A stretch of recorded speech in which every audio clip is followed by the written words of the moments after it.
Hello les boobies et bienvenue dans cette nouvelle vidéo. Donc comme vous le savez, j'ai accouché il y a quelques jours et puis je pouvais pas finir les vlogs de grossesse sans vous parler de mon accouchement.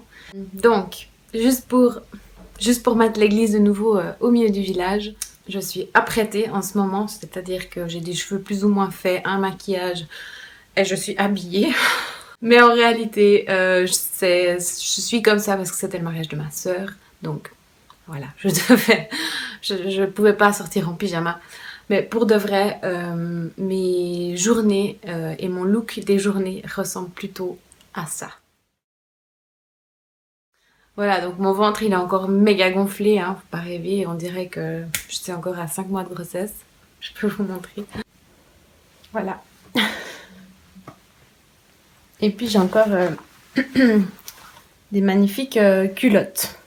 Voilà, comme ça vous savez tout.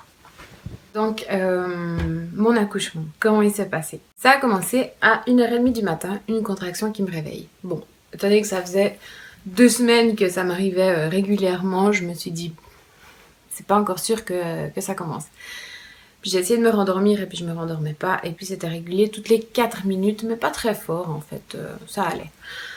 Donc je me suis levée, je me suis fait des tartines au Nutella, j'ai regardé Top Model, j'ai monté le dernier vlog de grossesse, je l'ai mis en ligne et je l'ai planifié en fait pour qu'il sorte le lendemain, sauf erreur à 10h, je crois que j'avais planifié ça comme ça. Mais pas du tout en pensant que je serais pas présente pour le publier, mais voilà, je suis quelqu'un d'organisé, donc voilà. J'ai avancé les albums de photos des filles, j'ai remangé, j'ai bu, puis toujours avec des contractions toutes les 4 minutes. Mais quand même qui devenaient de plus en plus fortes.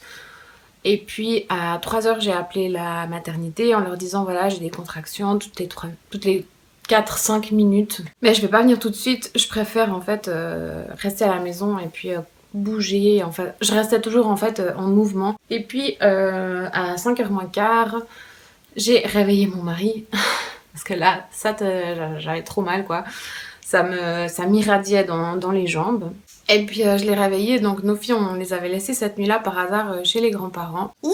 Et puis du coup on ne devait pas se préoccuper de ça. Effectivement, quand c'est pas le premier accouchement mais un deuxième ou un troisième, il faut s'organiser pour les aînés. Donc elles étaient pas là, donc parfait, on a pu... j'ai dit à mon mari, écoute, on se fait encore un petit café, et puis entre deux contractions, et puis ensuite, on y va, quoi, gentiment, ma valise elle est prête, je m'étais maquillée un chouïa, quoi, histoire de pas trop ressembler à un cadavre. Et puis on est parti à la maternité, on est arrivé là-bas c'était environ 5h30 du matin. Et puis la sage-femme, elle me contrôle le col et puis elle me dit vous pensez être dilatée à combien? Puis moi, assez pessimiste en fait. Sur le coup, je lui ai dit je sais pas, 2-3 cm. Je me voyais bien galérer comme pour les 2 premières. Passer ma journée à l'hôpital, à faire les couloirs tout gris tout moche, regarder les 500 millions de faire-part. Ça change jamais, c'est super moche. Et puis elle m'a dit en fait vous êtes dilatée à 7 cm. Comment te dire? Quand t'es dilatée à 7 cm, tu oublies pour avoir une péridurale, mais ça elles m'ont pas dit. Ouais, elles ont bien fait.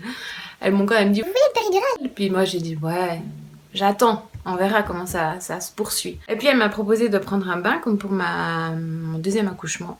Je suis rentrée dans la baignoire et je n'en suis plus ressortie. Voilà ce qui s'est passé. En gros 2 heures plus tard, ma fille elle est née. Elle était là, sur moi, dans la baignoire. Jamais j'aurais pensé qu'elle naîtrait comme ça, que j'accoucherais comme ça. Jamais j'aurais pensé que j'accoucherais en 6 heures. Jamais j'aurais pensé même que je pourrais avoir aimé mon accouchement. Et puis là je le dis du fond du cœur, du fond de moi-même.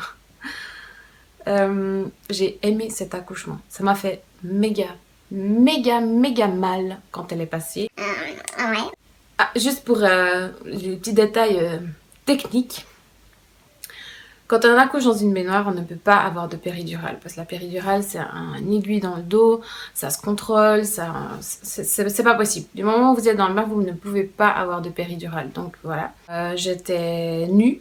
Enfin, au début, j'avais encore un petit linge pour couvrir ma poitrine, mais... autant te dire que quand tu pousses, J'avais eu ces contractions de travail déjà, donc à la maison, donc je m'étais vidée à la maison. Ça aussi, c'est une chose qui fait qu'on va accoucher. En général, on a une pas mal grosse diarrhée. Et puis, c'est ce que j'ai eu hein. Donc à la maison. Donc effectivement, il n'y avait plus rien quand j'ai poussé, heureusement. Et puis en fait, tout ce qu'on perd, le sang, la poche des os, etc., ça va dans la baignoire, forcément. Mais c'est pas dégueu du tout. Enfin, surtout, ça vient de moi, donc... à la limite, je m'en fous. Ensuite, à la fin, quand le placenta sort, ben, c'est clair, le placenta, c'est pas mal de sang. Hein. C'est une bonne grosse galette comme ça qui a fait vivre bébé pendant ces derniers mois. Elle l'a simplement pris, donc la sage-femme, et puis ben voilà, il y avait cette grosse poche qui était le placenta. Elle l'a directement sorti de l'eau, quoi. Elle allait pas non plus le laisser flotter comme un gros steak au milieu d'un lac. J'aime la montrer, et puis il était effectivement encore énorme. Elle m'a dit c'est incroyable à ce stade de votre grossesse que ce soit encore autant sain, quoi. En fait, à partir de justement le terme des grossesses, ce placenta il commence à devenir pas beau. Et puis ma fille, ben du coup elle est née toute belle, toute propre, quoi. Elle a fait directement la case bain, sortie. Et puis c'était magique. C'était juste incroyable. C'était hyper fort, c'était hyper intense. J'ai été déchirée. Donc là, en l'occurrence, pour les deux autres, j'avais eu une épisiotomie, mais contrôlée, donc où le gynécologue coupe pour laisser la place au bébé de passer. Étant donné qu'on est dans l'eau et puis qu'on voit rien, et ben voilà quoi. On regarde après les dégâts et puis on recoue à ce moment-là.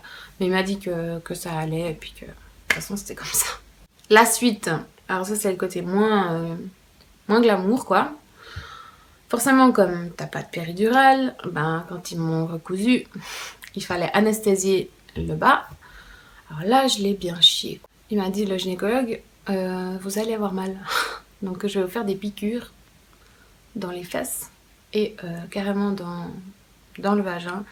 Alors, il m'a dit ça va brûler, ça va piquer, ça va brûler, mais ensuite c'est bon, enfin, vous sentirez pas quand je vous recoue, et puis on va y aller tranquillement, je vais vous expliquer ce que je vais faire et tout. Et il m'a enfin il a fait ça très bien. Effectivement les piqûres c'était vraiment pas agréable, mais après avoir passé une tête à travers ton bassin, je te promets que ça devient du pipi de chat. Ça fait mal, mais c'est rien comparé à ce que tu viens de vivre. Voilà, donc notre troisième petite puce est arrivée dans nos vies. On est heureux comme je sais pas quoi. Elle est trop chou, elle est hyper adorable. Enfin, en tout cas, tout va bien. On est bien rentré à la maison. Ah oui, ben j'ai eu une sonde urinaire. Forcément, ça c'est ma signature lors des accouchements. Voilà, ma vessie. Quand j'accouche, elle dit non, moi je fonctionne plus que dalle, quoi. Tu m'as poussé dessus, tu m'as fait chier. Non, moi je ne marche plus. Tu pourras m'appeler quand tu auras de nouveau besoin de moi. Mais moi je me casse, je me fais des vacances. Vraiment, c'est ça, quoi. Ma vessie, pendant 24 heures, elle pète les câbles. Elle ne veut plus rien savoir de la vie, hein. Super. Donc je me fais des 1,5 litre de pipi qui me font un mal de chien, qui empêche mon utérus de reprendre une taille normale. Bref, ça fout la monstre chenille. Alors, étant donné que c'est le troisième, on a dit non, on met directement une sonde urinaire, comme ça t'as pas le temps de nous faire ton cirque.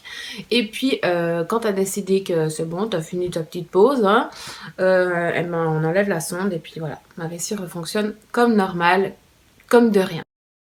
Ah, l'allaitement, ça donne trop soif. Au niveau allaitement, ça va bien. J'ai fait mes petites croûtes au sein, voilà, super. Mais maintenant c'est bon, ça, on a pris un bon rythme, ma fille et moi. Elle gère ça trop bien, je suis trop fière d'elle. Elle a 5 jours, je suis trop fière d'elle, oui, on peut le dire. Et puis voilà, j'ai terminé avec cette vidéo. Je me réjouis de vous retrouver bientôt dans une prochaine vidéo. J'aimerais bien faire les bobos de grossesse en fait. Ces trucs que... En fait là t'as l'air trop bien, mais si t'enlèves la robe et tout ça... Prochaine vidéo. À bientôt, je vous fais des énormes gros bisous. Mouah.